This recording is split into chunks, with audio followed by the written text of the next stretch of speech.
जय श्री राम, हर हर महादेव, शिव ओम। तो ये जो भैरव साधना स्टार्ट हो रही है, इससे पहले हम जानेंगे कि भैरव साधना क्यों करनी चाहिए, क्योंकि बहुत सारे कॉमन क्वेश्चंस होते हैं हमारे पास।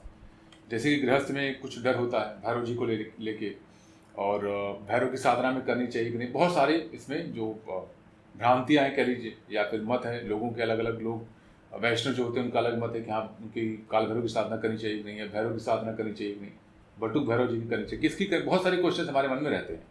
तो इस साधना में हम क्या आपको सिखाएंगे, क्या क्या चीज़ें आप सीखोगे और क्यों होता है। अगर पहला क्वेश्चन हम देखें जैसे, तो भैरव साधना क्यों करनी चाहिए। देखिए आज के टाइम पे ना सबसे ज़्यादा प्रॉब्लम जो है वो नेगेटिविटी की है। एक साधक जो होता है वो कुछ चीज़ें रिचुअल्स करता है, तो उसकी फैमिली में अगर एक बिगनर है तो फैमिली में देखने को मिलता है कि आपने हो सकता है कोई गलती की हो, इस वजह से चीज़ें हुई है। बट जब हम देखते हैं ऐसी फैमिली को जो कि सात्विक फैमिली है, कभी नॉनवेज अल्कोहल टच नहीं किया, ठीक है, ऐसी फैमिली जहाँ पर दिखता है कि सारी चीज़ें सात्विक है, विष्णु जी की पूजा हो रही है, राम जी की पूजा हो रही है, बट वो नेगेटिविटी से बहुत परेशान है। तो वहाँ पर हम क्या क्वेश्चन करें कि कौन सी तंत्र की उन्होंने की जिसकी वजह से नेगेटिविटी उनको लग गई। तो इस तरह से आज के टाइम पे जो सबसे इंपॉर्टेंट है वो नेगेटिविटी से बचना है, और भैरव तत्व वन ऑफ द बेस्ट है जो कि आपको एज अ प्रोटेक्टर प्रोटेक्ट करते हैं, ठीक है। क्योंकि भैरव जी की जो एनर्जी है वो बहुत ही फेयरफुल है और नेगेटिव एंटिटीज कह लीजिए, या जो नेगेटिव नकारात्मक ऊर्जा होती है उनके लिए। तो इसलिए हर एक गृहस्थ को, हर एक साधक को भैरव तत्व, साधक में से नहीं कहूँगा क्योंकि साधकों को जो उनके गुरु होते हैं वो गाइड करते हैं, उनकी जो शुरुआत ही होती है वो भैरव की एनर्जी से होती है, चाहे किसी भी मार्ग में हो, शाक्त में भी है और नाथ संप्रदाय में या किसी में, भैरव जी की एनर्जी बहुत जरूरी है। क्योंकि माँ भगवती की जब कोई साधना करता है बिना भैरव साधना के वो पॉसिबल नहीं कि आगे बढ़ सके। सेकंड क्वेश्चन हमारे पास आता है कि क्या साधना, भैरव साधना में तामसिक, जो ये साधना तामसिक होगी या सात्विक होगी। देखिए इस साधना में किसी प्रकार का कोई भी तामसिक जो माध्यम होते हैं उसका प्रयोग नहीं होगा, जैसे सिगरेट है, अल्कोहल है, किसी प्रकार का नहीं है। सात्विक या वैष्णव जो है वो भी भैरव जी की तत्व को जागृत कर सकते हैं, क्योंकि यहाँ पर आप सात्विक भोग ही उनको अर्पित करोगे, सात्विक भोग ही आप चढ़ाओगे जो खुद आप ग्रहण करते हो, ठीक। क्या कैसे चीज़ें होंगी, कौन कौन से भोग चढ़ाया जाता है, किस विधान से चढ़ाया जाता है, वो आपको इसमें एक्सप्लेन किया जाएगा।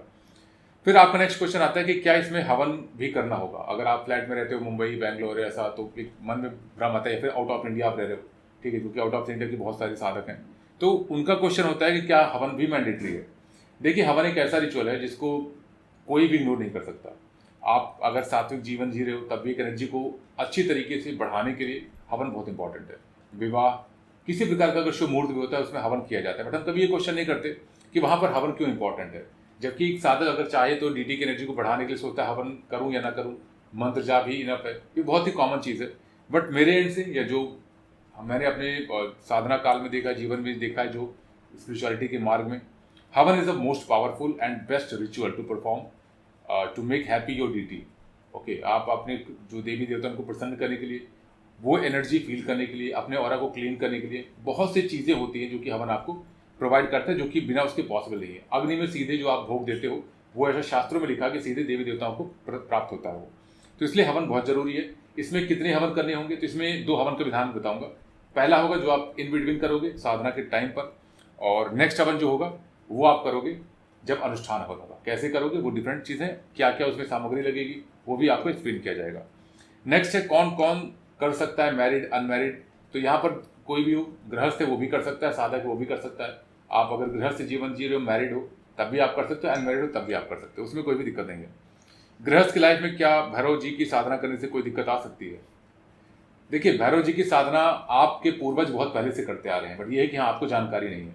पहले हर एक विलेज में क्षेत्रपाल बनते थे, ठीक है, क्षेत्रपाल की पूजा की जाती थी। हर एक पूजा पद्धति में क्षेत्रपाल को स्थान दिया जाता था, जो कि अब नहीं है, ठीक है। तो रीज़न क्या है कि हम उस पद्धति को, उस विधान को भूल चुके हैं।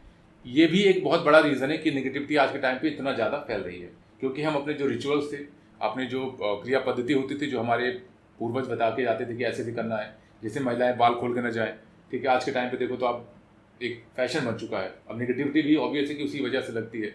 हाथ में मेहंदी लगाने का एक रिचुअल था कि आप जो गार्लिक होता है हल्का लगा लेना, तो वो जो विधान बताया जाता था उसे अब हम सोचते हैं कि क्या हंसी या मजाक में था, वो एक्चुअल में वो वर्क करता था। अब क्या है कि जब नेगेटिविटी लग जाती है तो उनको समझ में आता है कि हाँ उनका क्या महत्व है।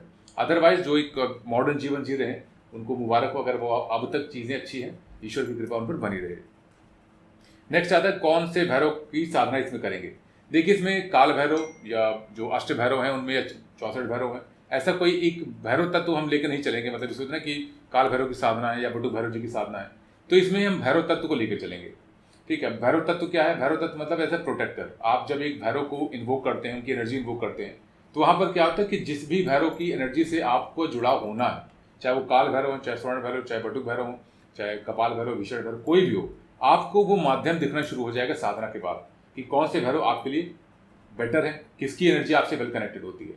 कोई माध्यम मिल जाएगा, कोई गुरु मिल जाएगा, या आपको कुछ चीज़ें दिखना शुरू हो जाएंगी जहाँ पर आप समझ जाओगे कि हाँ, इनकी साधना मुझे आगे करनी चाहिए। मार्गदर्शन शुरू हो जाता है, ठीक है। एंड नेक्स्ट अगर हम बात करें डेली इसमें कितना टाइम लगेगा, देखिए मॉर्निंग में 20 मिनट्स मॉर्निंग की इसकी साधना बहुत कम रहेगी, बट हाँ वहाँ पर दीप जलेगा, अखंड दीप भी रहेगा। अगर आप जला सकते हो तो विधान आपको समझाया जाएगा, नहीं जला सकते तो कोई बात नहीं, उसका भी विधान आपको बताया जाएगा, ठीक है। तब इसमें क्या है, मॉर्निंग में 20 मिनट्स, कम साधना, नंबर ऑफ माला, और जो आपकी अपनी साधना है उसको मैं टाइम लेके बता रहा हूँ। और मेन साधना जो होगी इसकी वो 8 PM के बाद होगी, 8 बजे के बाद से लेके आप 11 के बीच में कभी भी कर सकते हो। मेक श्योर कि डेली का जो टाइम है वो चेंज नहीं होना चाहिए, आप सेम टाइम पे करोगे, सेम माला पर करोगे। अब माला कौन सी यूज़ करेंगे ये भी क्वेश्चन आता है। देखिए माला जो इसमें हम यूज़ करते हैं वो रुद्राक्ष की या तो काले हकीक की, दोनों में से एक कर सकते हैं। और बेस्ट क्या है, जो गृहस्थ है उनके लिए रुद्राक्ष माला उनके पास होगी, वो भैरव जी या गणेश जी या कार्तिकेय या भी, मतलब एक रुद्राक्ष माला के जो डीटी होते हैं उनको तो कर ही रहे होंगे वो, क्योंकि गणेश जी हैं, वैसे भी सभी भोले बाबा की साधना करते ही हैं, क्योंकि महादेव महादेव है, ठीक है, अल्टीमेट एनर्जी तो वही है। तो इसलिए इसमें हम रुद्राक्ष माला का प्रयोग करेंगे, अगर जिसके पास काला हकीक की माला है वो भी उसका प्रयोग कर सकता है। इतने सिंपल से डाउट है।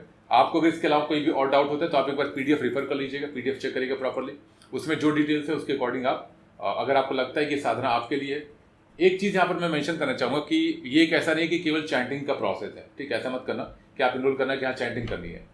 यहाँ पर ना एक एनर्जी कनेक्ट होगी आपसे कि आप जब प्रार्थना करते हो, आप जब वो पद्धति फॉलो करोगे जो शेयर की जाएगी, आप जब मंत्र जाप करोगे जिस विधान से बताया जाएगा, वो एनर्जी सीधे कनेक्ट होती है। तो आपका भाव बहुत ज़रूरी है, और ये एक प्रोसेस है टू नो कि कौन से भैरव की एनर्जी आपसे जुड़नी है, and to get a protection of your deity. यहाँ पर क्या है, भैरव तत्व जब जागृत होता है ना, और जब उनकी ऊर्जा आपके साथ होती है, हर एक तांत्रिक भगत जो एक होता है ना, कॉन्फिडेंस उसके अंदर आता है, वो बिकॉज ऑफ भैरव आता है।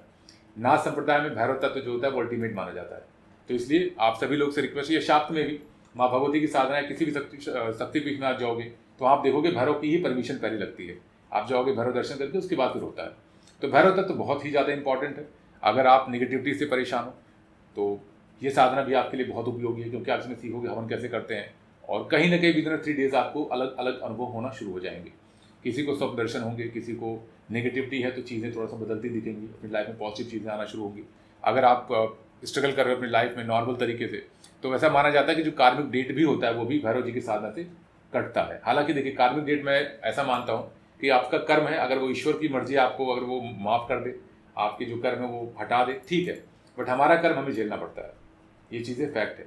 हालांकि कुंडली जो होती है हमारी बताती है कि कार्मिक डेट के अकॉर्डिंग वो ग्रह नक्षत्र ईश्वर जो होता है बना के हमें देता है, और उसके अकॉर्डिंग हम जीवन जीते हैं। लेकिन ये भी माना जाता है कि जो भैरव साधना करते हैं या जो काली उपासक होते हैं, इनकी जो कुंडली होती है वो भैरव बाबा चलाते हैं, वो उनके अकॉर्डिंग ग्रहों के अकॉर्डिंग नहीं होता, वो फिर भैरव बाबा के सरेंडर होने के बाद उनके चरणों में उनकी ज़िंदगी जो होती है भैरव जी चलाते हैं। तो जिसको भी इनरोल होना है वो दिए गए नंबर पर कांटेक्ट कर सकता है। आफ्टर मेकिंग अ पेमेंट आप स्क्रीनशॉट शेयर कर सकते हैं। अगर आप ये वीडियो देख रहे हो यूट्यूब पर तो आपको लिंक नीचे डिस्क्रिप्शन मिल जाएगा। अगर आप इसको इंस्टाग्राम पे देख रहे हो तो बायो में जाके आप देखोगे एक लिंक ट्री करके, वहाँ पर आप क्लिक करोगे, इसकी डिटेल्स अपकमिंग साधना में आपको मिल जाएगी। कोई अगर डाउट रहता है तो आप टीम से पूछ सकते हो, आपको रिप्लाई आएगा। एंड ऑल दो पूरी डिटेल्स आपको इसमें शेयर हो चुकी है। एक चीज़ और है, नवरात्र की साधना जो है वो भी स्टार्ट हो रही है, तो इसमें आप देखोगे एक पेज नवरात्र की साधना के लिए भी है, तो आप चाहो तो दोनों एक साथ एनरोल कर सकते हो। एक होता है कि चाहे आउट ऑफ इंडिया हो चाहे इंडिया में हो, माँ भगवती की सेवा तो बहुत इंपॉर्टेंट है, तो आप चाहो तो दोनों साधना में एनरोल कर सकते हो। जय श्री राम, हर हर महादेव, शिव।